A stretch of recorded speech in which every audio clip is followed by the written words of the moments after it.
bonsoir. Merci d'être là pour la dernière table ronde qui sera forcément la plus passionnante. Elle est consacrée à la lutte anti-drone. Est-ce que la lutte anti-drone est efficace? Alors là, le hasard a voulu que le jour où je préparais l'entretien, enfin cette table ronde, c'était le soir, j'ai regardé le match France-Allemagne. Et au début du match, je ne sais pas si vous vous en souvenez, il y a cet ULM qui est arrivé, qui s'est pris dans un fil et qui s'est écrasé sur le stade, et faisant quand même 2 blessés, dont un grave. Et la question que je me suis posée immédiatement, c'est pourquoi il n'y a rien eu? Qu'est-ce qui s'est passé? Pourquoi il n'y a pas eu de réaction?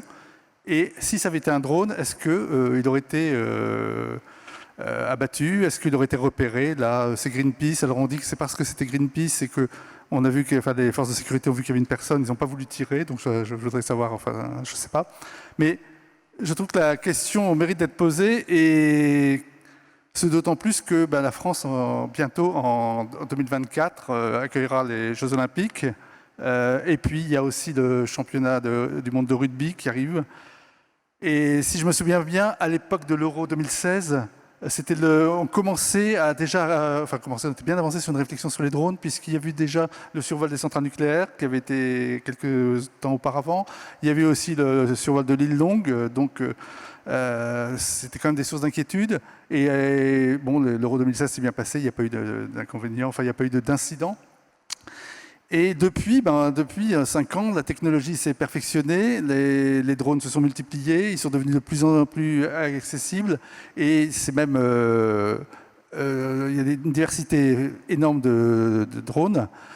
Et on peut redouter que ça soit aux mains de terroristes ou de personnes qui aient des mauvaises intentions. Donc, ce débat, il va nous servir un peu à voir l'état actuel de la recherche, comment la France se prépare à ça, comment la France voit un peu ses enjeux, et puis l'avancée un peu du côté des industriels. Alors pour cela, il y a 5 invités qui sont là. Alors c'est Éric Blangarin, qui est directeur général de CS Group, donc il parlera côté industriel, tout comme Christophe Salomon, qui est directeur général adjoint chez Thales. Hervé Grandjean, le porte-parole des armées, ouvrira le débat en plantant un peu le cadre de la situation. Et Cédric Perrin, sénateur, en revanche, le conclura, sera un des derniers à parler pour voir un peu les avancées, les réflexions que mène le Sénat sur ce sujet au niveau de la Commission des armées, la Commission des affaires étrangères et de la défense. Et Franck Lefebvre, pour l'ONERA, nous parlera aussi, lui, quant à lui, des recherches actuelles. Donc je vais d'abord me tourner vers Hervé Grandjean pour qu'il nous campe un peu ce paysage qui est à la fois terrorisant, mais on espère qu'il y a des solutions. Voilà. Alors effectivement, bonjour. La menace drone, c'est une menace de plus en plus fréquente. Vous avez cité certains exemples. On peut se rappeler aussi de ce qui s'était passé au-dessus de l'aéroport d'Oslo en 2018, de l'aéroport de Gatwick à Londres qui avait dû fermer pendant de nombreuses heures. Si on se rapproche un peu dans le temps et qu'on va dans le golfe arabo-persique, il y avait eu les attaques par des rebelles houthis, des attaques de drones contre les installations pétrolières de Saudi Aramco. Et en 2020, dans un conflit là strictement militaire, dans le Haut-Karabakh, il y a eu ce qu'on appelle des munitions tueuses, des drones kamikazes, qui sont des drones qui n'emportent pas de charge en tant que tels, mais qui sont prêts à plonger sur une cible si jamais en cours de mission, ils détectent un objectif. Donc on voit bien que la menace drone, elle est de plus en plus courante, et donc il faut s'y préparer. Ce qui rend compliqué cette menace, c'est plusieurs choses. D'abord, c'est que c'est une menace qui est fugace, ça va très très vite, et ténue. Ça peut être des drones de la taille d'un oiseau. Ensuite, il y a une multiplicité de drones liée au fait que pour des usages commerciaux, il y a une explosion du nombre de drones, et donc il est de plus en plus difficile de discriminer lorsque vous voyez un drone, si c'est un drone commercial à usage civil ou si c'est un drone potentiellement malveillant. Donc, juste pour un peu cerner les enjeux liés à cette lutte anti-drone, et les experts techniques le diraient mieux que moi, mais concrètement, il y a 3 piliers pour mettre en œuvre une lutte anti-drone. Il y a le fait d'abord de détecter la menace, ensuite de la caractériser, de l'identifier, et puis ensuite de la neutraliser le cas échéant. Et sur chacun de ces piliers, il y a des verrous qui ne sont pas forcément que des verrous technologiques. Forcément, pour la détection, on se dit un drone de la taille d'un oiseau, ça ne doit pas être très facile, ou neutraliser un drone à distance, ça ne doit pas être très facile non plus, on pourrait y revenir. Mais il y a aussi des contraintes d'ordre du renseignement. Ce qu'on appelle le C2, c'est-à-dire le cerveau de l'ensemble du système, Il comporte une base de données avec un nombre important de drones qu'on peut trouver dans le civil. Et donc, il faut être capable, finalement, de coupler tel type de drone à tel ennemi. Et puis enfin, il y a aussi des difficultés d'ordre éthique et juridique. Quand bien même, c'est l'exemple que vous donniez tout à l'heure au-dessus du stade en Allemagne, vous voyez un drone et vous seriez capable de le neutraliser, le veut-on alors qu'il y a du public juste en dessous? Donc des questions éthiques et juridiques qu'il faut traiter. Donc le ministère des Armées, devant cette menace, je dirais, n'est pas resté les bras ballants. On a déjà un certain nombre de systèmes qui sont opérationnels. Et d'ailleurs, on avait sécurisé de grands événements. On avait sécurisé le Salon du Bourget ici même. On avait sécurisé le G7 à Biarritz. Donc il y a déjà des choses qui ont été faites avec un système qui s'appelle Basalt, qui est en gros un radar et un système de contrôle et commande. On se dote aussi de systèmes dits MILAD, qui sont là la chaîne un peu complète de détection et de neutralisation du drone. Par neutralisation, j'entends brouillage du drone. Et puis on est en train de préparer la suite. On a un appel d'offres qui est en cours pour se doter d'ici la fin 2022, donc avant les échéances que vous mentionniez, Coupe du Monde de rugby et Jeux Olympiques de Paris en 2024, se doter de 10 à 15 systèmes qui seraient à même de répondre à nos besoins. Et puis, il y a des travaux sur les technologies de demain qui sont la neutralisation des drones. Et c'est une information que je vous donne de manière privilégiée, mais désormais publique. La ministre des Armées se rendra dans le sud-ouest de la France dans la première quinzaine de juillet pour assister à une première en France, qui est la neutralisation en direct d'un drone par un laser développé par la société française Silas. Voilà. Merci. Je me tourne maintenant vers Franck Lefebvre pour l'ONERA, voir un peu, vous, la recherche, où est-ce qu'elle en est, sachant que il faut tenir compte de l'environnement, il faut tenir compte de différentes technologies. Donc, si vous pouvez nous faire un peu le point sur le sujet. Oui, bonjour à tous. Eh bien, l'ONERA travaille d'abord aux côtés de la direction de l'aviation civile pour la partie sécurité des drones, et notamment, on a pas mal étudié la problématique de la létalité d'une chute de drone et sur des personnes. Et donc, on a fait beaucoup d'expérimentations avec des mannequins, et on a vu d'ailleurs que cette occasion-là, c'était pas forcément la vitesse de chute du drone qui rendait les choses qui étaient les plus dangereuses, mais plutôt l'angle d'inclinaison et un détail auquel on ne s'attendait pas, mais c'est le positionnement, par exemple, typiquement de la batterie sur le drone, au point que ces recherches-là et les conclusions ont permis à l'EASA de faire évoluer la réglementation, notamment en matière de survol d'espaces où il y a au-dessus d'habitations, où il y a du haut public. Bon, après, il y a l'autre aspect qui est celui de la lutte anti-drone, sur laquelle l'ONERA travaille évidemment, et les technologies. Alors, on l'a dit, là on a affaire à une menace protéiforme qui évolue, qui est synonyme d'intégration de nouvelles technologies, et donc avec une évolution constante. Donc évidemment, la France actuellement possède un certain nombre de dispositifs de lutte anti-drone, et il faut veiller à ce que ces dispositifs-là soient capables aussi de répondre aux technologies de demain, qui encore une fois seront intégrées sur ces drones. Et donc il faut faire évoluer et il faut mener des recherches autour de ces technologies. On a un peu la compétition entre l'épée et le bouclier, on retrouve toujours cela. Donc à l'ONERA, les solutions qui sont techniques, qui sont regardées, c'est tout d'abord sur la partie détection, reconnaissance, identification, c'est le radar. Alors il y a deux types de systèmes. On a les radars actifs, c'est-à-dire qu'on éclaire la scène et puis on regarde la réflexion sur le drone. Et puis là, après, toute la question est de faire la différence entre un drone ami et un drone ennemi. C'est toute la problématique qui a été mise en avant précédemment. Il y a les systèmes de radar passifs. Je crois qu'on n'est pas nombreux en France à travailler sur ces sujets-là. C'est-à-dire qu'un drone qui évolue dans un milieu urbain évolue dans un milieu électromagnétique très dense, et donc on utilise les ondes électromagnétiques ambiantes, typiquement celles de la téléphonie mobile, celles dans Paris de l'émission de la Tour Eiffel, et cette réflexion des drones des ondes sur ces drones-là, on détecte après ces drones. Et là, on est dans un milieu passif, on est dans le domaine passif. Alors, l'intérêt de ces technologies différentes, c'est qu'on voit bien la lutte anti-drone, elle va être radicalement différente si on l'amène en milieu urbain, si on l'amène autour d'une centrale nucléaire ou si on l'amène au milieu du désert. Et d'où c'est la diversité des technologies pour répondre à la menace suivant l'environnement. Après, on a également des recherches dans le domaine de l'optronique. Et là, à la fois, on retrouve l'optronique passive, c'est-à-dire qu'on regarde la scène et on ne l'éclaire pas. Et souvent, on la regarde en infrarouge et on détecte. Ça permet de bien détecter les drones. Et puis, en optronique active, c'est-à-dire que la scène, on l'éclaire avec un laser. Alors, tout à l'heure, ça a été abordé. Il y a les deux aspects du laser. Il y a sur cette première composante qui est celle de la détection, le laser éclaire la scène et les photons sont réfléchis sur les drones et on les détecte. Et puis, il y a l'aspect, on utilise le laser pour détruire le drone. Ça, c'est la partie neutralisation. Dans la partie détection, toujours pour continuer, il y a l'acoustique.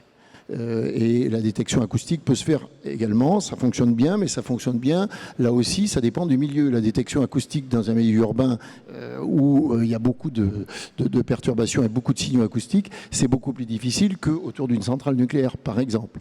Bon, après, sur l'aspect neutralisation, je l'ai dit, on travaille un peu sur on travaille sur la neutralisation à partir de laser. Là, encore une fois, on sait qu'on peut neutraliser avec des champs électromagnétiques un peu fort, on peut neutraliser des drones. La question, là aussi, c'est l'environnement. Avec un radar de conduite de tir, typiquement, on peut neutraliser un drone si on l'éclaire. Mais si on est en milieu urbain, ça va faire du dégât sur les personnes. Si on est à proximité d'une centrale, on va déclencher toutes les alarmes de la centrale. Donc, vous voyez bien la difficulté de cette thématique qui est la lutte anti-drone, suivant l'environnement dans lequel évolue le drone. Donc, encore une fois, il est important qu'on continue à mener des recherches autour de ces drones parce que ce sont des vecteurs d'intégration des nouvelles technologies et donc ils vont évoluer. Et pour faire face à cette menace évolutive en fonction des technologies, il faut qu'on mène des réflexions et des recherches sur les technologies dont je viens de parler, de détection, de reconnaissance et également de neutralisation. Justement, on va se tourner vers les industriels, notamment Christophe Salomon. Je crois que à ISRO, c'est vous qui équipez vous aviez racheté une start-up, je crois, qui surveille. Et je voulais savoir un peu ce qu'il en est de cette start-up, ce qu'elle a fait, si vraiment il y a eu des attaques de drones, et un petit bilan. Et puis après, plus globalement, ce que vous faites chez Thales sur ce sujet. Oui, très bien. Alors, si vous permettez, je commence par ce qu'on fait chez Thales, et puis je ferai un zoom. Comme vous voulez. Sur la start-up. Dans le monde de l'antidrone, je fais souvent l'analogie avec finalement le monde de l'aéronautique plus classique. Il y a des avions qui volent, il y en a quelques milliers, quelques dizaines de milliers, et puis il faut les gérer. Il faut gérer ce trafic-là. Et puis, de temps en temps, il y a du trafic qui est moins légitime ou qui constitue plus une menace. Et cette menace, il faut la contrer. Dans le monde de l'aéronautique classique, c'est le monde du contrôle de trafic aérien d'un côté et le monde de la défense aérienne de l'autre. Dans le monde des drones, c'est à peu près la même chose, sauf que les chiffres ne sont pas les mêmes. Là où il y a quelques milliers ou dizaines de milliers d'avions dans le monde, et puis des générations d'avions qui changent à un rythme qui est quand même pas immédiat, vous avez des dizaines de millions, des centaines de millions de drones qui peuvent voler, et puis des nouveaux drones qui sortent tous les jours ou toutes les semaines. Et c'est donc vraiment... le tempo n'est pas le même, la typologie de la menace est du coup beaucoup plus difficile à contrer par définition. Alors nous, Thales, on travaille évidemment dans le monde du contrôle aérien civil et puis de la défense aérienne et on transpose ces technologies-là dans le monde de l'antidrone. Et donc, typiquement, on possède beaucoup d'assets. Alors, Hervé a parlé détection, classification, identification et puis destruction. On a des assets dans à peu près tous ces domaines, et c'est le premier constat qu'on fait. J'en ferai deux. Donc d'abord, on a beaucoup d'assets, beaucoup d'acquis en fait qu'on peut assembler pour essayer de finalement bâtir une réponse à ces différents sujets. Alors à nouveau dans le monde de la gestion du trafic des drones légitimes, parce qu'il y en aura. On fait d'ailleurs dans le monde, dans certains aéroports, comme vous l'avez cité, on fait de la gestion de trafic de drones parce que de plus en plus les compagnies utilisent les drones pour déplacer des objets. Et ça se gère. Ça se gère parce que ça rentre en plus potentiellement en conflit avec le trafic aérien. Et donc les drones sont déclarés, ils déclarent leur trajet et on surveille qu'ils respectent leur trajet. Ça, c'est une première chose. Ça, c'est le monde, on va dire, de la gestion du trafic légitime. Dans le monde plus de l'anti-drone, dans tout ce qui est détection, effectivement, on a des radars. Alors, vous avez raison. Alors, on fait des radars qui sont issus du monde militaire, hein, des radars qui, dans le monde des drones, d'ailleurs, seront plutôt des radars Bandix. On travaille à ça. Ils sont précis, beaucoup plus précis, parce que l'objet est petit. Il faut arriver à le distinguer d'un oiseau. Donc là, effectivement, l'enjeu technologique, il est important. Et on fait aussi, effectivement, vous avez raison, on a acheté une société qui s'appelle Aveillante, qui fait un radar qui s'appelle le Gamekeeper, qu'on a déployé effectivement à ISRO, puis dans d'autres endroits dans le monde, qui est un radar holographique. Donc il éclaire en permanence le ciel. Alors qu'un radar à balayage, y compris à panneau fixe, finalement c'est comme un rayon cathodique, il balaye le ciel. Le radar holographique, il illumine tout le ciel et il reçoit tout le signal tout le temps, en fait, comme un projecteur, en fait. Alors forcément, il voit moins loin, parce que le gain est différent. Effectivement, ça permet de détecter les drones avec des niveaux de précision très élevés. Et on a des cas, c'est plus difficile pour moi de les citer, mais on a des cas où le système a détecté et permet d'anticiper des menaces sur le trafic aérien. Alors, ce n'était pas des menaces intentionnelles, mais c'était des drones qui n'auraient pas dû être là à ce moment-là. Donc ça, c'est le premier point, c'est tout ce qui est détection. On y ajoute l'optronique, comme ça a été cité, parce qu'on fait des équipements optroniques qui permettent de classifier, d'identifier. On a des systèmes de contrôle-commande qui permettent en fait de corréler tous ces moyens-là, tous ces senseurs, et potentiellement effectivement des effecteurs qui peuvent être des brouilleurs électromagnétiques, qui peuvent être des armes à énergie dirigée, comme ça a été dit. Et puis, quand on est sur des théâtres d'opération, qui peuvent être des équipements de type canon, missile, selon la taille du drone, selon la menace sous-jacente. Et évidemment, des moyens de communication pour mettre tout ça en réseau. Donc ça, on va dire, c'est ce sur quoi Thales travaille aujourd'hui pour assembler ses réponses. Mais le deuxième constat qu'on fait, et il faut bien le reconnaître, c'est qu'on ne fait pas tout et on ne fera pas tout. À nouveau, parce que la menace, elle évolue tout le temps, parce qu'il y a beaucoup d'acteurs, beaucoup de PME qui ont des moyens finalement qui sont très innovants. Typiquement, on travaille avec une PME qui permet d'aller intercepter des drones avec un filet. C'est la PME Squadron. En fait, c'est une espèce d'avion de chasse du drone. Il décolle très vite, pas très longtemps, mais il va attraper le drone dans un filet, il l'amène à un endroit prédéfini. Donc c'est le genre de partenaire qu'on prend. Et puis on travaille aussi avec la société CS. On répond d'ailleurs ensemble à l'appel d'offres que Hervé a cité. Parce que voilà, on a chacun des assets. Nos assets sont complémentaires et on a la conviction que vu la typologie des déploiements, et ça a été cité, ça peut être protéger des stades, protéger des événements, protéger les Jeux Olympiques, mais aussi protéger une base aérienne sur un théâtre d'opération. Il n'y aura pas une réponse unique. Il y aura au contraire un portefeuille de solutions qu'il va falloir finalement arranger, assembler et travailler à plusieurs. Donc même dans la logique Thales, il y a cette question-là qui se pose de comment finalement arriver à fédérer toutes les innovations là où elles naîtront. Et c'est ce à quoi on travaille aujourd'hui. Mais j'imagine que l'évolution des drones est permanente. Comment est-ce que vous faites pour suivre cette évolution ? Parce que est-ce que vous courez après ou est-ce que... Non, en fait d'abord, on fabrique des drones aussi, ce qui finalement nous permet d'essayer de voir finalement et de réfléchir à quoi peut ressembler la menace. La deuxième chose, c'est que comme ça a été dit, il y a des invariants.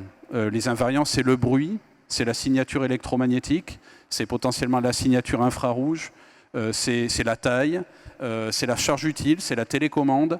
Donc par exemple, on met en place des goniomètres qui permettent de détecter l'émetteur, qui permettent de détecter le récepteur, et on essaye de brouiller ça.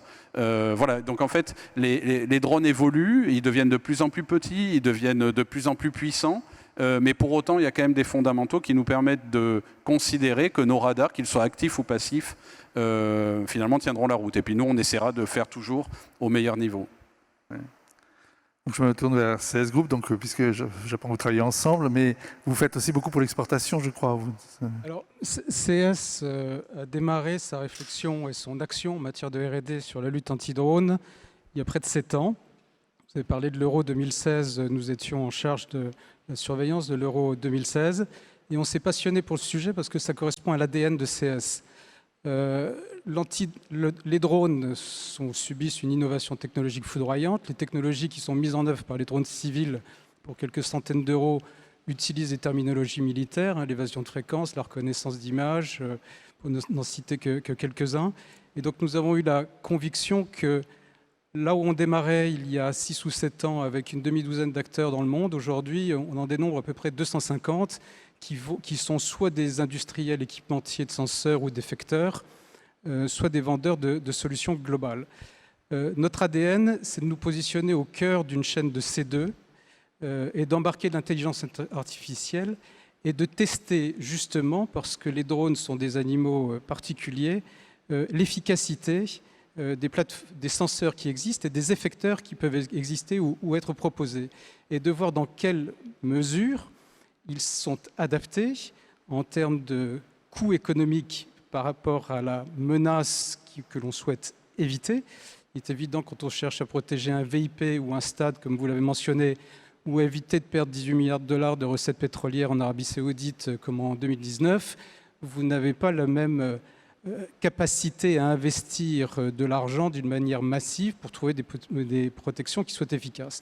Donc on a mis notre intelligence sur le C2, et singulièrement dans le domaine de l'intelligence artificielle, puisque comme le développait Christophe tout à l'heure, c'est une problématique de signature et de traces.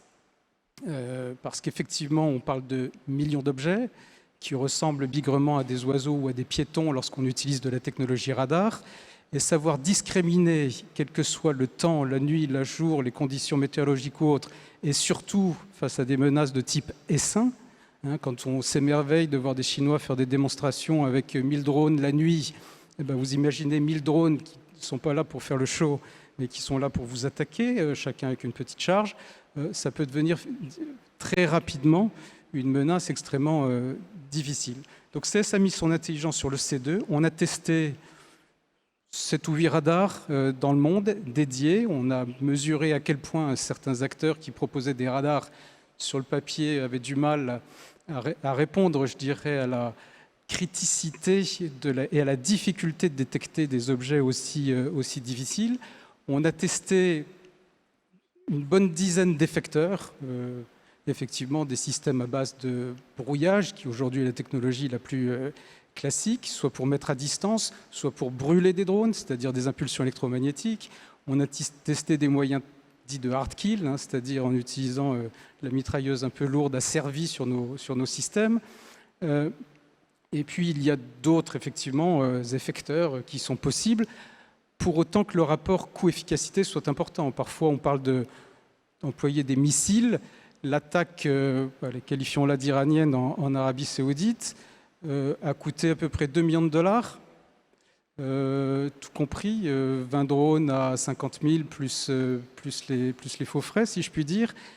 Tirer des missiles qui coûtent 500 000 euros pièce ou plus sur des drones dans le désert, ça va. En milieu urbain, c'est pas la peine d'y penser. Voilà. Donc c'est un projet, c'est une industrie qui est fascinante. C'était presque zéro il y a 5-6 ans. Aujourd'hui, on l'estime à 2 ou 3 milliards de dollars avec des taux de croissance assez impressionnants. Et cette croissance va accompagner effectivement le développement des drones civils à des fins soit de loisirs, soit commerciales, mais également des drones militaires. Vous parliez des loitering ammunition, qui est un vrai enjeu parce qu'on le voit dans des combats symétriques de faible intensité. La réponse sur des drones de type 3 n'est pas la même que sur un drone DJI à 500 $ ou sur un drone professionnel de 10 kg à 30 000 €. Ça n'est pas la même chose, ça ne vole pas à la même vitesse, ça n'a pas la même altitude, les moyens de détection ne sont pas les mêmes, on prend des radars beaucoup plus puissants et les moyens d'interception sont différents aussi. Donc c'est une industrie fascinante et c'est la raison pour laquelle nos ingénieurs, je dirais, ont peut-être eu la prescience de voir ce dynamisme, ce foisonnement d'innovation et je pense qu'une ETI comme la nôtre, puisqu'il y a 2 zéros qui nous séparent en termes de taille avec un groupe aussi respectable que Thales, c'est justement cette agilité de savoir tester des technologies qui marchent un temps et qui ne marcheront plus demain parce que la menace est de plus en plus sophistiquée et va nécessiter également des réponses adaptées, voilà, et au juste prix. Et vos clients dans ce cas-là, ça peut être des entreprises, ça peut être qu'ils se protègent contre des attaques éventuelles ou c'est forcément régalien, c'est l'État qui commande? Alors dans notre cas, dans le cas en tout cas de Thales, ça peut être des aéroports, ça peut être des entités publiques qui gèrent des zones portuaires, Ça peut être des États quand il s'agit d'aller protéger un événement sportif. Voilà, mais on n'a pas à ma connaissance encore, mais ça finira par arriver. Alors, on l'a dans le monde à nouveau de la gestion du trafic légitime. Ça peut être aussi des grandes entreprises, plutôt dans un très grand site dans lequel il faut aller déplacer des charges, des objets. Donc voilà, c'est plutôt la typologie de nos clients là-dessus. Pour CS, le premier grand client à nous avoir fait confiance, c'est le ministère de l'Intérieur. Pour la protection, je vais être discret, mais de type VIP ou grands événements, ou événements sportifs. Et puis ensuite, ça a été effectivement le ministère des Armées qui nous a confié la maîtrise d'œuvre du programme MILAD, système qui a été recetté, qui est déployé et qui, j'espère, fonctionne à la satisfaction des forces aujourd'hui. Voilà, ça a été nos grands partenaires qui nous ont aidés, je dirais, à mettre au point ces types de solutions, indépendamment des travaux de R&D que nous faisons et qui nous permettent de gagner des marchés en Amérique du Nord, par exemple, dans un domaine plus confidentiel, mais qui est celui des prisons, pour mettre un terme, par exemple, au trafic d'approvisionnement de drogue ou d'armes au sein des prisons. Voilà, parce qu'il y a aussi ce type de...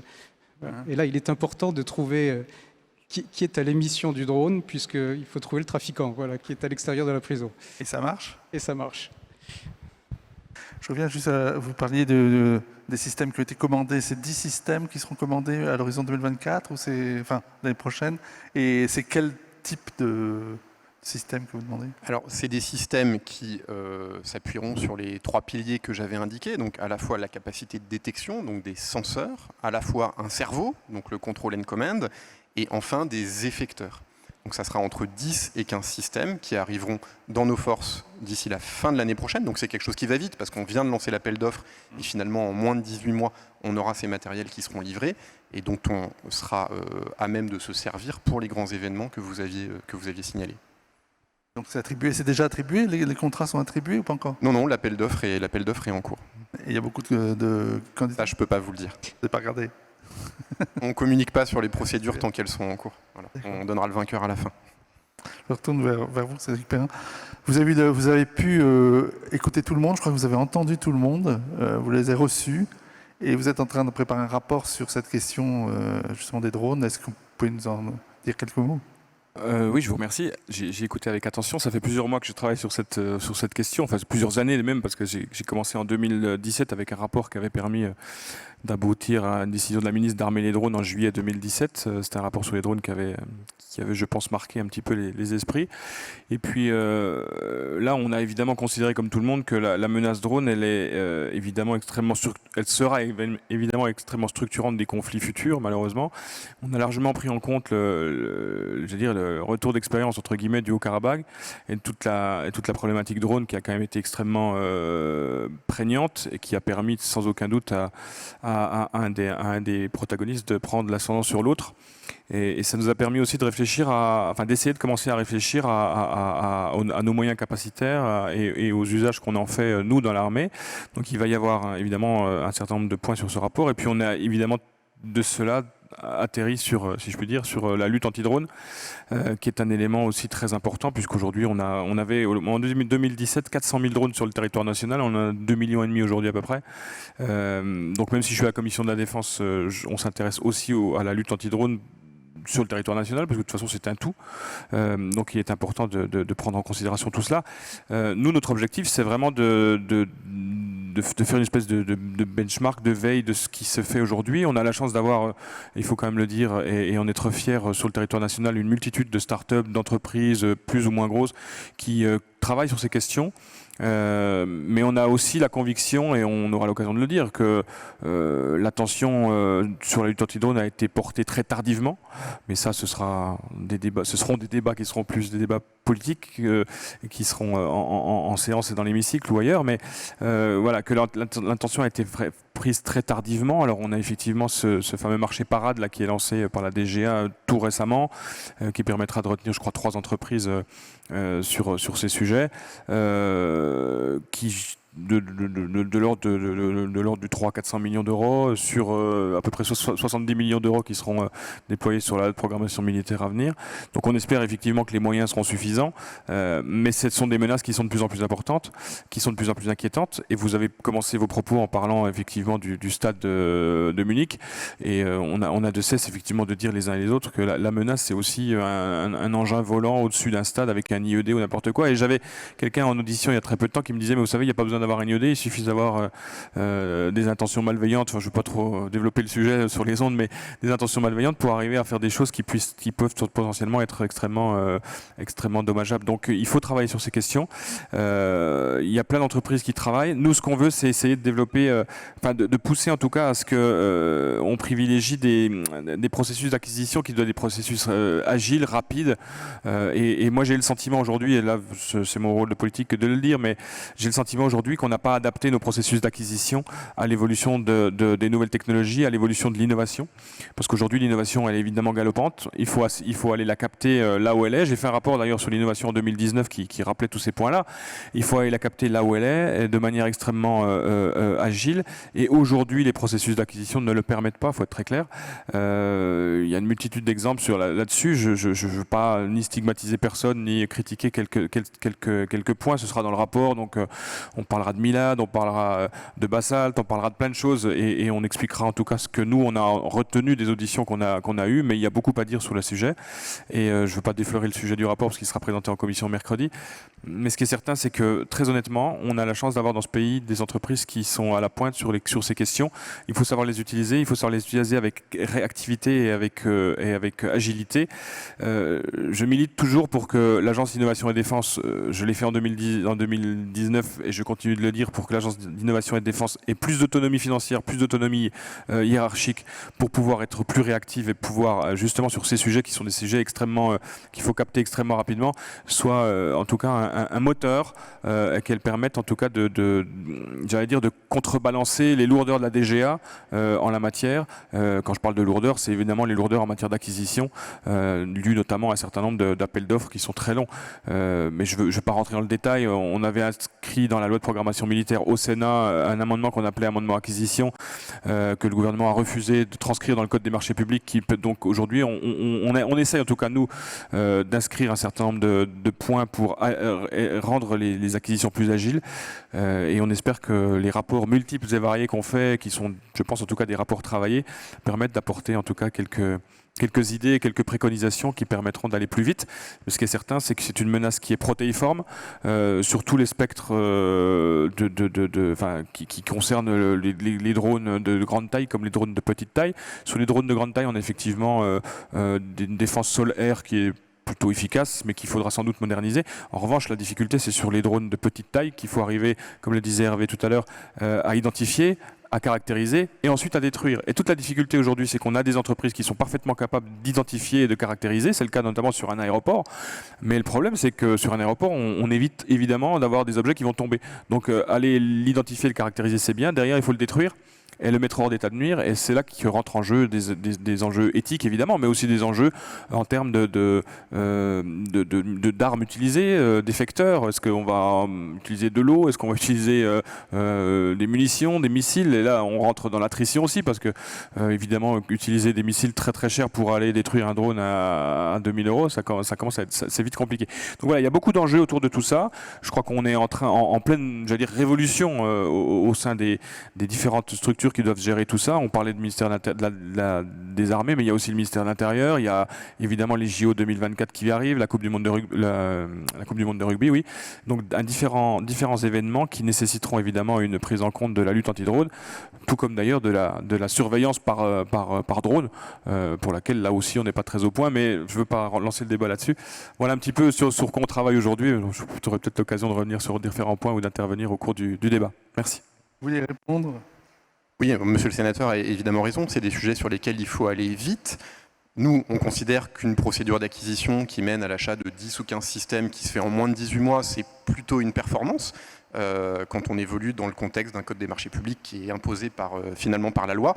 Donc voilà, pour ceux qui sont coutumiers des durées parfois de certains programmes d'armement, c'est des projets sur lesquels on arrive à aller assez vite.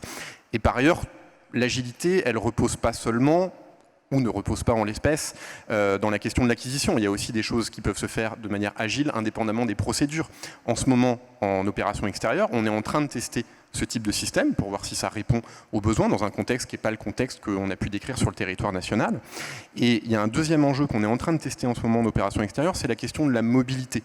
Là, les systèmes dont on a parlé sont plutôt faits a priori pour défendre des bulles dans des zones statiques, mais quand vous avez le déploiement d'un groupement tactique de véhicules qui bivouaquent de ci, de là, il faut aussi pouvoir déployer aisément ce genre de dispositif, et c'est ce qu'on est en train de faire. Donc on adapte un dispositif dont on a parlé tout à l'heure sur un véhicule de l'avant blindé, et on couple, en termes d'effecteurs, on couple ce qui va permettre de détecter le drone et ensuite de le caractériser à ce qu'on appelle un tourello, c'est une sorte de mitrailleuse qui est posée sur le véhicule de l'avant blindé. Et donc le tourello, qui est téléopéré, eh bien, vient rallier la cible. Alors on va le tester avec, je dirais, des munitions, des balles de 12,7 mm. Et puis la deuxième étape derrière, ça sera de le tester avec un lance-grenade pour vraiment faire une bulle de défense d'un groupement tactique déployé sur le théâtre. Donc simplement pour dire qu'il y a la partie acquisition d'armement et puis il y a la façon dont on s'en sert en tant que tel, et c'est précisément ce qu'on est en train de tester sur le territoire des opérations extérieures. Vous parlez aussi d'agilité, et de rapidité et de recherche. Justement, je me tourne vers vous. Est-ce que vous regardez un peu ce que font les startups en recherche? Est-ce que ça vous inspire en technique à l'INERA? Oui, naturellement. On a beaucoup de partenaires de start-up et on l'a dit, c'est synonyme de réactivité, et en l'occurrence sur le sujet, ça a été dit de multiples reprises, il faut être réactif. Donc oui, l'ONERA travaille avec des start-up, voire même des fois initie est à l'origine de certaines start-up. Et des côtés industriels, la concurrence est, j'imagine, assez forte, étrangère. Et comment est-ce que vous la percevez? Comment vous vous situez au niveau français? Comment on se situe par rapport aux autres pays à ce niveau-là, du lutte anti-drone? Alors, je peux commencer, oui. Alors, la concurrence, oui, elle existe. Pour autant, moi, je n'ai pas vu de concurrence complètement structurée avec une offre toute prête sur étagère qu'il suffit d'acquérir. Donc je ne pense pas qu'on ait raté quelques virages que ce soit dans le domaine. On a, comme je l'ai dit, beaucoup d'assets, et on a pour nos entreprises et les PME qu'on drivera avec nous, probablement un marché qui est tout à fait qui va augmenter de manière assez considérable dans les années qui viennent. Pour autant, et nous on fait le parcours sur beaucoup de pays, il existe effectivement des solutions sur certaines thématiques, toujours les thématiques de identification, classification, neutralisation, et c'est vrai, je rejoins le sénateur Perrin là-dessus, sur le fait que c'est dans le domaine de la neutralisation qu'il y a probablement beaucoup à travailler. Alors nous fabriquons des munitions de type chevrotine. En tout cas, on les développe, qui permettront de couvrir des spectres assez larges. On fabrique des grenades avec des effets de timing qui permet en fait d'en faire simultanément. On a d'ailleurs travaillé une expérimentation avec CS là-dessus, les exploser simultanément pour essayer en tout cas de neutraliser le plus possible un essaim. Voilà le type de munitions auquel on travaille. Dans le domaine des armes à énergie dirigée, qui est plus compatible probablement d'un usage au-dessus des populations ou en zone urbaine, etc., là, il y a encore du travail. On travaille à des impulsions électromagnétiques, ça a été dit, pour aller griller les équipements électroniques, à des lasers qui permettent de concentrer de l'énergie et donc potentiellement de brûler, à des brouilleurs, même à des effets cyber, à des leurrages, c'est-à-dire faire croire au drone qu'il est à un autre endroit que ce qu'il est réellement, parce qu'il y a des drones qui ne sont pas pilotés. On en a vu, j'en ai même vu dans mon passé, où le drone fait un parcours, et il y a à peu près... Enfin, on peut essayer de brouiller tout ce qu'on veut, à partir du moment où il se repère par GPS, donc on peut à la fois brouiller le GPS, mais c'est pas évident près d'un aéroport, où on peut essayer de leurrer le drone. Donc oui, il existe de la concurrence sur des sous-segments, pour autant quelque chose de complètement structuré, je ne l'ai pas encore vu. Écoutez, regardez un exemple comme l'Arabie Saoudite. C'est probablement en termes d'infrastructure d'air defense un des États les plus sophistiqués qui soit sur Terre, et qui est doté d'à peu près tous les systèmes que les industriels de l'air defense puissent offrir. Bon, les 20 drones qui sont arrivés n'ont pas été vus. 2 drones ont été vus à l'œil nu et descendus à la 12-7. Bon, celui-là a été décoré, mais le patron de l'air defense ne l'a pas été. Bon. Effectivement, les offres sont moi je les trouve effectivement plus ou moins structurés. Et en tout état de cause, l'agressivité commerciale vis-à-vis des responsables du procurement à l'étranger est extrêmement forte. Et régulièrement, les clients vous disent, ou les prospects vous disent « What's different ?» Qu'est-ce que vous faites de différent de tous ceux qui vous expliquent qu'ils font détection, identification, tracking, neutralisation, plus ou moins soft ou plus ou moins brutale. Bon. Et la réponse, et on l'a partagée, c'est la raison pour laquelle on a décidé de s'associer avec Thales, c'est qu'il y a des systèmes qui marchent, il y a des systèmes qui marchotent ou ne marchent pas. Voilà.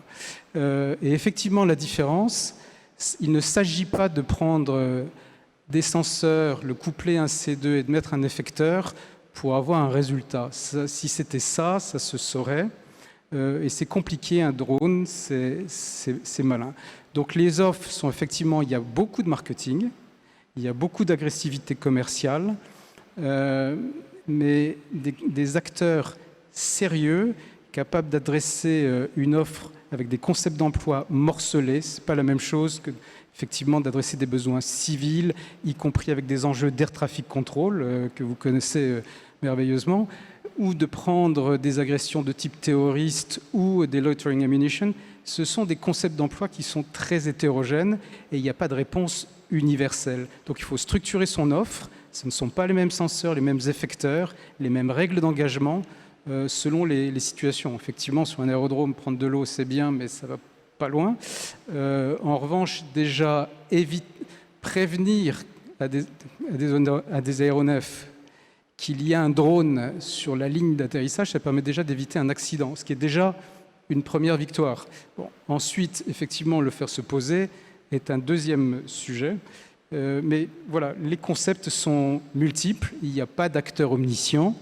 Et je pense que c'est la raison pour laquelle il y a la place pour une belle innovation technologique et des énormes bases de données de traces et de capacités à engager d'une manière efficace. Vous vouliez répondre? Oui, je voulais, sur deux points. Le premier, sur l'Arabie Saoudite, j'ai la faiblesse de penser que les Américains ont vendu des systèmes aux Arabes qui n'étaient pas forcément des systèmes très adaptés à ce type de menaces. Donc, des systèmes pour se défendre contre des menaces lointaines, mais pas forcément très très proches. Donc, moi, j'ai eu la chance de visiter l'Arabie Saoudite il n'y a pas longtemps, de voir Al Joubert et d'en parler avec lui. C'était assez drôle, mais je pense que ils le nieront toujours. Mais je pense que les systèmes n'étaient pas forcément adaptés pour lutter contre ça. Mais je reviens sur ce que disait Hervé Grandjean tout à l'heure sur les systèmes d'acquisition. Moi, je suis désolé de le dire. Pour moi, 18 mois, c'est beaucoup trop. Et je pense qu'il faut aussi permettre aux armées de pouvoir faire de l'innovation en interne. Et tout à l'heure, je ne sais pas moi qui l'ai dit, mais ça a été évoqué, vous avez parlé du système Basalt. Pour moi, le système Basalt, c'est quand même le bel exemple de ce que l'armée de l'air a fait parce qu'il y avait du retard et parce que Milad, excusez-moi, mais ne les satisfaisait pas, et qu'on a essayé de tuer dans l'œuf. On devait quand même déployer prochainement Basalt sur Kourou pour essayer dans le cadre de la surveillance de la base spatiale, pouvoir faire de la surveillance et de la lutte anti-drone. On sait pourquoi ça ne s'est pas fait, et je trouve ça extrêmement dommageable parce que je pense qu'il y a aujourd'hui une multitude d'entreprises, mais aussi il y a une multitude de structures en interne au sein de l'armée qui développent des choses et qui, pour des raisons essentiellement liées à des problématiques on va dire de parasol, de parapluie et tout ce qu'on veut pour essayer d'éviter tout risque de recours, se voient en fait couper les ailes, c'est le cas de le dire, et ne peuvent pas mettre en place leur système. Et je pense qu'on doit évidemment respecter les règles, hein, c'est une évidence, mais on doit aussi se donner les moyens de le faire. Et moi, j'ai essayé de donner les moyens à l'armée en faisant voter cet amendement, qui a été voté d'ailleurs, qui a été une des conditions du vote du Sénat de la loi de programmation militaire en 2017, cet amendement acquisition, et que le ministère de la Défense, et je ne cesse de le dire et je continuerai de le faire, refuse de transcrire dans le Code des marchés publics juste parce qu'il y aurait, soi-disant, un risque de recours contre des marchés. Mais à ne prendre aucun risque, en fait, on n'est pas efficace, quoi. Et je continue de penser, aujourd'hui, qu'il faut qu'on soit beaucoup plus réactif et beaucoup plus agile. Et je n'ai rien contre la DGA, dont je considère que c'est un outil extraordinaire qu'on a la chance d'avoir, mais je pense qu'il faut aussi que la DGA arrive à se réformer et fasse en sorte que les acquisitions, eh bien, elle puisse les faire plus rapidement. Quand l'AID, au début de son fonctionnement, je pense, a démontré qu'elle était capable d'acheter vite et bien et de faire un petit peu des acquisitions beaucoup plus, j'allais dire, pertinentes que ce qui se faisait par le passé, on a vu que c'était possible. Donc certes, il y a un code des marchés publics, certes, il y a un code qui nous dépasse et qui est parfois une réglementation européenne, mais nos voisins sont capables de le faire. Pourquoi nous ne serions pas capables de le faire? Je vais vous donner un exemple qui n'a rien à voir avec les drones, mais sur lequel je me suis battu depuis 2017. C'est l'acquisition, par exemple, de véhicules. Moi, je viens du pays de l'automobile. J'habite à 10 km de Sochaux. J'étais outré, Hervé le sait, parce que je l'ai dit à de multiples reprises, j'étais outré que jusque-là, notamment la police ou la gendarmerie, nous fassent rouler avec des Ford ou des Fiat ou je ne sais quoi. Et moi, j'ai dit, c'est pas normal. Parce que, et à chaque fois, on me rétorquait, c'est le code des marchés publics, c'est le code des marchés publics, on n'a pas le choix. Sauf qu'aujourd'hui, qu'est-ce qui se passe? On arrive à avoir des 5008. Gérald Darmanin a démontré qu'on était capable d'acheter des véhicules français. Moi, ce que je disais à l'époque, c'est que si le code des marchés publics et si la réglementation européenne était effectivement aussi sévère, pourquoi les Allemands roulent en Mercedes? Il faut se poser la question. Parce que si le prix, c'est la seule raison, à ce moment-là, les Allemands, ils vont tous rouler en Fiat, ils ne vont pas rouler en Mercedes. Et donc, je pense que quand on veut rédiger un marché public, on peut le rédiger de telle sorte qu'on puisse aller plus vite. Mais ça suppose évidemment que les acheteurs prennent plus de risques. Le problème aujourd'hui, c'est que, et ça c'est la faute du législateur, c'est que les acheteurs sont pénalement responsables sur à titre personnel d'une erreur qu'ils pourront faire. Et donc, évidemment, ça coupe toute volonté, toute possibilité d'aller plus vite et d'être plus réactif et plus agile. Donc je ne me satisfais pas, je comprends la position, mais moi je ne m'en satisfais pas et je pense qu'il faut que tous ensemble on arrive à réfléchir, à trouver des solutions pour aller plus vite parce que sur ces domaines-là, ce sont des domaines sur lesquels il faut être hyper réactif et pour être hyper réactif, il faut qu'on soit plus agile. Je dirais, monsieur le sénateur, en l'espèce, notre stratégie, c'est whatever works. Donc il y a une stratégie de court terme qui consiste à prendre tout ce qui peut exister sur le marché maintenant. Et l'exemple de Basalt est assez éloquent. C'est quelque chose qui effectivement était une expérimentation entre le CDAOA, le Centre de défense aérienne et des opérations aériennes de l'armée de l'air et de l'espace, et Aéroport de Paris avec la société Holograd, qui a donné satisfaction. Et c'est avec ce produit-là qu'on a sécurisé le G7 à Biarritz en 2019. Dont acte, ça a fonctionné. On en achète 2 autres qui seront livrés d'ici la fin de l'année. Donc ça, c'est une boucle très courte qui nous permet d'être doté d'un système qui fonctionne.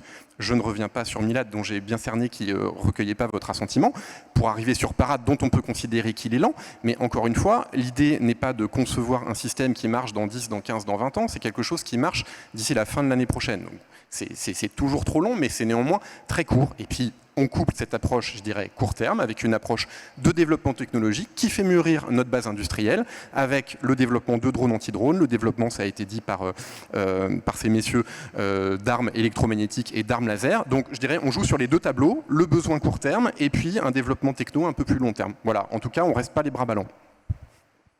Et est-ce que vous avez les financements adéquats? Est-ce qu'il y a des... Alors, monsieur le sénateur, on a parlé tout à l'heure, il y a plusieurs dizaines de millions d'euros qui sont prévus sur cette fonction spécifique lutte anti-drone sur la loi de programmation militaire. C'est une priorité qui est identifiée comme telle. Il y en a beaucoup d'autres, mais c'en est une évidemment. Et voilà, dans le cadre de ce travail d'ajustement un peu permanent qu'on fait de la loi de programmation militaire, on a récemment attribué la somme de 70 millions d'euros sur les questions de lutte anti-drone d'ici 2025. Et 70 millions, c'est beaucoup ou c'est quoi? Ça dépend du point de vue. Non, mais... C'est évidemment une somme très conséquente avec laquelle on peut faire à la fois des acquisitions de systèmes existants et à la fois du développement technologique. Comme je n'ai jamais acheté de système, c'est pour ça, c'est pour voir un peu ce que ça peut représenter. C'est une somme très conséquente pour le contribuable. Insuffisante mais conséquence. Voilà, mais quand même conséquente. Non, c'est évidemment des points qui seront discutés dans le cadre de l'actualisation de la loi de programmation militaire. D'ailleurs, il y a un débat au Sénat qui risque d'être intéressant mercredi soir. Mais il faut vraiment insister sur cette problématique de la rapidité de l'acquisition. Et je ne remets pas du tout en cause Milad, c'est juste que moi j'ai fait une multitude d'auditions de gens qui ont utilisé, qui utilisent et qui sont... voilà, et donc je ne fais que répéter ce qui se dit, je ne suis pas du tout en capacité de juger, moi je ne suis pas ingénieur, je suis juriste, mais en tout cas c'est un point important sur lequel il faudra que finalement il y ait des décisions de prise. Mais moi je ne veux pas non plus jeter le bébé avec l'eau du bain, je suis très heureux que la DGA aujourd'hui, le ministère de la Défense, mais via la DGA, ait lancé ce marché à 350 millions d'euros, sur 11 ans je rappelle quand même, et qu'on puisse enfin avoir des systèmes. Mais c'est en tout cas quelque chose qui est de plus en plus prégnant dans notre société, qui va devenir de plus en plus inquiétant. Et je crois que les événements de Munich le montrent. Donc il faut qu'on soit réactif. Et justement, est-ce que pour être réactif, est-ce qu'il n'y a pas une initiative européenne? Est-ce qu'il y a quelque chose qui est prévu au niveau de l'Europe ou c'est chacun pour soi aujourd'hui? Il y a une initiative européenne dans le cadre des projets qu'on appelle EDIDP, où la France est bien placée, mais je laisse peut-être la parole à mes partenaires industriels pour la développer. Effectivement, il y a une initiative européenne dans le cadre de EDIDP qui accompagne en fait la recherche des différents pays et d'ailleurs nous sommes en charge de la réponse française à cet appel à initiative et on la porte avec d'autres partenaires et notamment à nouveau CS et plein d'autres. En fait, on porte cette réponse à ce projet dont j'ai oublié le nom, mais il y a UAV dedans. Enfin, non, ouais, il doit y avoir quoi, mais il y a un J aussi, j'ai vu un J. Bref, en tout cas, c'est un projet qui peut aboutir. C'est quelque chose qui doit aboutir normalement d'ici l'été. Donc c'est vraiment. C'est aujourd'hui l'été. Alors oui, pardon, d'ici les vacances d'été. Donc, enfin, en gros, sous un mois ou un mois et demi, on devrait avoir un démarrage, on l'espère. Hein, voilà. Pour plus d'efficacité, moi je voudrais juste dire un mot aussi, je pense que c'est un point important. Je l'avais préconisé dans le rapport de 2017, je pense que on avait à l'époque le centre d'excellence de drone de Salon-de-Provence, on avait un certain nombre de centres divers et variés, et moi je crois beaucoup en l'interarmée. Et je pense que sur ce sujet de la lutte anti-drone, comme sur d'ailleurs le travail autour des drones en général, il faut qu'on ait un système qui soit interarmé. Or aujourd'hui, c'est une préconisation qu'on avait faite en 2017, qui n'a pas été suivie, mais on l'a faite. Or je pense aujourd'hui qu'il faut qu'on arrive à travailler sur un centre unique, c'est-à-dire que ma conviction c'est qu'il faut qu'on ait un centre de recherche unique à toutes les armées et qu'ensuite chacun vienne piocher dans ce centre, chacun en fonction de ses besoins, des moyens et de la technologie et des entreprises qui pourraient les aider. Parce que finalement qu'on fasse de la lutte anti-drone pour l'armée de l'air, l'armée de terre ou la marine, on a quand même une base qui doit être unique. Et donc j'ai la conviction aussi que pour être plus efficace, il faut alors je sais que les armées ne sont pas totalement favorables, mais je donne mon point de vue, mais en tout cas je pense qu'il faut qu'on arrive à faire quelque chose qui soit beaucoup plus, ordonné et concentré pour que les moyens des uns et des autres soient mis ensemble. Quand vous allez visiter la STAT ou à Satori, la recherche sur la lutte anti-drone de l'armée de terre, c'est très peu de personnes. Donc je pense que si on regroupait les moyens de l'armée de terre, de l'armée de l'air et la marine, on serait, je pense, beaucoup plus efficace pour des résultats évidemment plus intéressants. Donc c'est aussi un point que je voulais soulever, qui me semble important dans l'efficacité du système. Et c'est une mesure qui serait possible de fusionner comme ça des centres ou c'est... Enfin, non seulement c'est possible, mais c'est important de le faire et c'est en cours. Et puis, de toute façon, ça se conçoit dans un spectre plus large, qui est le spectre de l'État, parce qu'on a parlé beaucoup du ministère des Armées dans le rôle de la lutte anti-drone, mais de fait, le ministère de l'Intérieur a un rôle éminent aussi, le secrétariat général à la Défense et à la Sécurité nationale aussi. Donc oui, il y a un effort d'harmonisation et d'aller ensemble vers un même objectif, qui est, au premier chef, sécuriser les grands événements dont on a parlé en début de conférence. Et au niveau... Je reviens juste sur l'international. Vous dites, bon, c'est bien, ce que je comprends bien, on est structuré, nous les autres ne le sont pas. Est-ce que c'est vraiment ça parce que ça semble un peu caricatural, c'est pour ça que je voulais revenir. Parce que j'imagine qu'aux États-Unis, ils doivent être très organisés. J'imagine que... Donc, si vous pouviez être un peu plus précis là-dessus. Aujourd'hui, la moitié du marché mondial est américaine, nord-américaine. Oui. Donc l'offre la plus structurée, la plus aboutie, et qui s'est confronté au terrain, ce sont les Américains en Irak. Bien sûr. Puisque c'est le premier conflit asymétrique où on a eu affaire à une symétrie en matière de moyens de renseignement, puisque Al-Qaïda était équipé de drones et spottait en permanence et les nœuds de communication et les QG de commandement des forces américaines. Bon. Donc effectivement, avec beaucoup d'acuité, ça a été le début de l'explosion, je dirais, du développement des activités anti-drones aux États-Unis. Je crois que c'est $1 milliard, le budget fédéral aux États-Unis pour l'exercice 2021 en matière de solutions anti-drones. Donc, voilà. Mais cette offre est très nord-américaine. Les systèmes sont sous ITAR et les systèmes efficaces sont peu exportés. Tandis que nous, la France peut exporter et peut sans problème. ces offres. Enfin, la France peut exporter sous réserve qu'elle en ait le droit, et il y a des commissions pour ça, dont la CIEMJ, et qui contrôle que finalement les systèmes qu'on exporte et le destinataire est éligible. Et donc là, c'est évidemment piloté par le gouvernement. C'est évidemment important qu'on puisse exporter ces systèmes-là. Il y a des choses qui peuvent être très souveraines, notamment le C2, notamment la base de données des drones potentiellement malveillants. Le fait est que l'appel d'offres dont on a parlé tout à l'heure, c'est un appel d'offres européen, donc on voit bien que c'est des thématiques, je dirais, à la fois opérationnelles et techniques qui sont transfrontalières. Et donc pour que notre modèle économique soit efficient, et c'est la façon dont il est construit en France, il faut que le système qu'on développe puisse être exportable, et ça on y travaille tous ensemble. Okay. On arrive à la fin de cette table ronde. Je veux juste que chacun, sur la lutte anti-drone, qu'est-ce qu'il espère aujourd'hui, comment il la voit à 2-3 ans. Est-ce qu'on aura avancé, on sera vraiment dans la compétition, on aura trouvé d'autres choses, ou est-ce que la menace aura augmenté? Voilà un peu les thèmes, si vous voulez bien. Bien, on l'a dit, la lutte anti-drone, on fait face à là encore un vecteur qui intègre les dernières technologies. On va vers une menace plus agile. On va probablement, on a parlé de détection, on va vers une menace plus furtive, donc plus difficile à détecter. La miniaturisation de tous les composants donc fait qu'on aura des objets de plus en plus petits et donc plus difficile aussi à détecter. Et donc, on a beaucoup parlé d'agilité en matière de procurement. Je pense qu'il faudra également qu'il y ait de l'agilité quant au système, à pouvoir intégrer les nouvelles technologies pour faire face à ces nouvelles menaces et à cette évolution technologique de la menace. Et donc, moi, je souhaite aussi qu'il y ait de la perspective en matière d'études amont pour faire de la recherche sur ces futures technologies et pour pouvoir donner à nos systèmes la capacité de faire face à ces menaces très évolutives, encore une fois, sur le plan technologique. Et donc, la nécessité de programmes pluriannuels, et c'est une bonne nouvelle que dans la révision de la loi de programmation militaire, il y a une ligne sur la lutte anti-drone parce que ça permet de pérenniser un petit peu des actions. En matière d'études amont, on a besoin un petit peu de long terme et de visibilité. Il est important de pouvoir pérenniser des lignes budgétaires.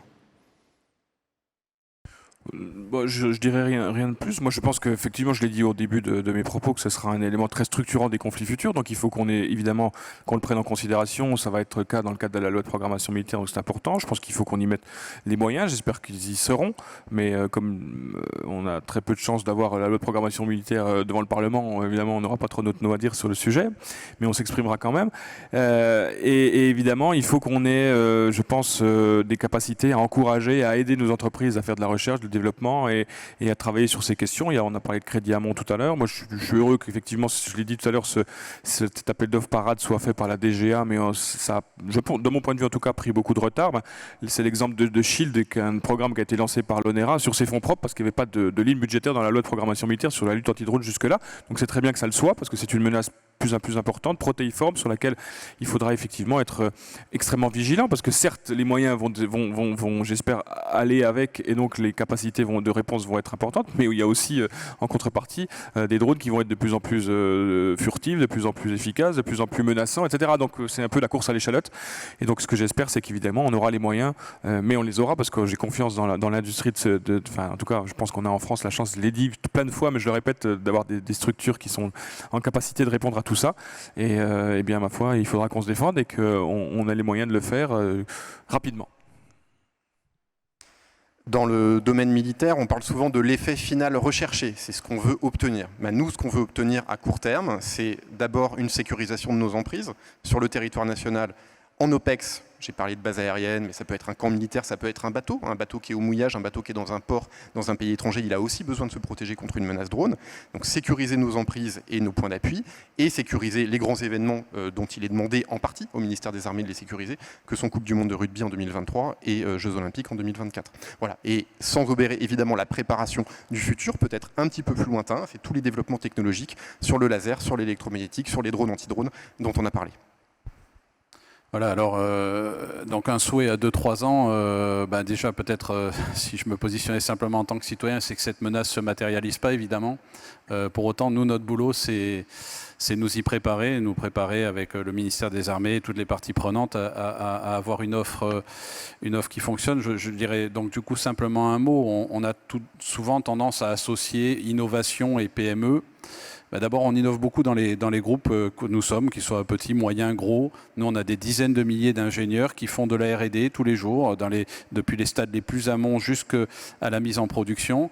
Et voilà, ce qu'on cherche à faire, et singulièrement sur ce sujet, c'est accompagner des idées géniales qui viennent souvent, par exemple, des PME, quand elles arrivent des PME, et puis à les encapsuler dans une offre qui, à la fin, fonctionne sur la durée, résiste aux conditions abrasives des déploiements sur des théâtres d'opération où il fait parfois 55 degrés avec du sable, etc., qui résiste à des attaques de cybersécurité, et voilà, et puis qu'on sait soutenir dans le temps et faire évoluer. C'est aussi ça notre rôle de maître d'œuvre intégrateur, et c'est ça qu'on structure pour demain.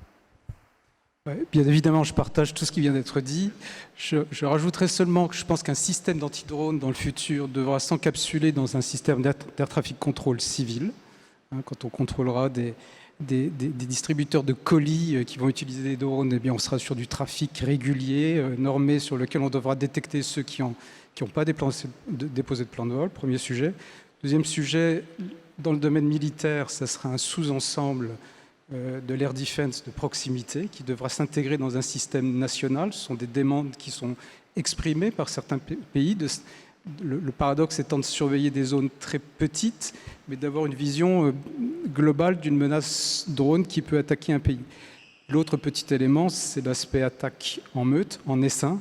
Je pense que ceci va être disruptif et peut être potentiellement létal. C'est-à-dire qu'une guerre, en théorie, une attaque cyber peut être une préfiguration d'un conflit sans être un vrai conflit.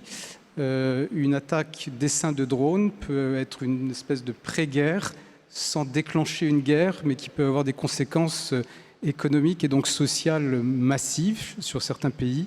Et donc je pense que l'enjeu de l'essaim, de la prise en compte de l'essaim sur un plan technologique est important pour les industriels que nous sommes. Écoutez, merci. On a dépassé le temps imparti parce que je pense qu'il y a encore beaucoup de questions. Le débat était passionnant. Je vous remercie d'avoir été là et je vous souhaite une bonne soirée et à bientôt, j'espère.